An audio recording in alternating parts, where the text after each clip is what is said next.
the reason why they wanted students from Eastern Europe was because they didn't want us to stay. They wanted us to do the job and go back home. So we waited 3 days outside the embassy. I can't remember actually if we stayed overnight or if I went back home. I don't remember, but what was very interesting at some point, because it was different companies who were running the scheme in Bulgaria in collaboration with 2 British companies. Oh yeah, so I was accepted to come to the UK, and it was only 2 companies doing it, collaborating with agencies in Bulgaria.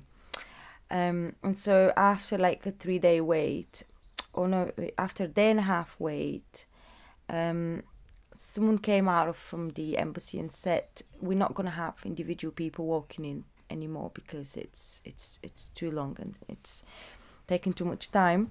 Can we just have one person collect all the paperwork and walk in?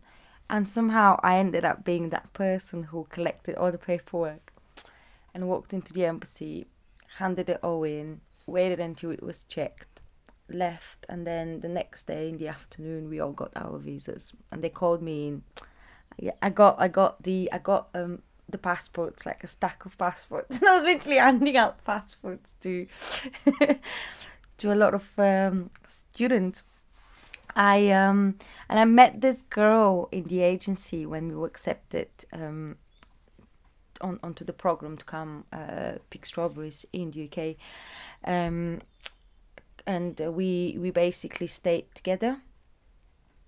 As in, she was from the north, I was from the south, so we met at, when we had to do the paperwork and visas, and then we decided to fly together.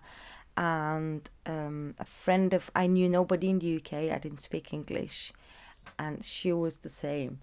Well, I thought I didn't speak English, but when it came to having to speak English, I did pretty well, which was very surprising. So for me it was surprising. So yeah, we ended up getting a flight on the 2nd of June 2003 from Sofia to Gatwick. My uncle's uni mate was already living in the UK.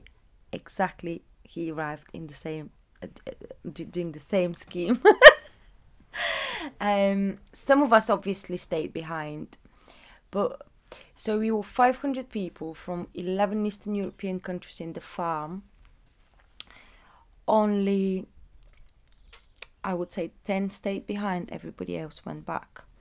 But anyway, so my uncle's friend was like me. He stayed behind, and he was the person who helped me get a legal status in the UK, who basically did everything he could have done to help me not stay illegally in the UK.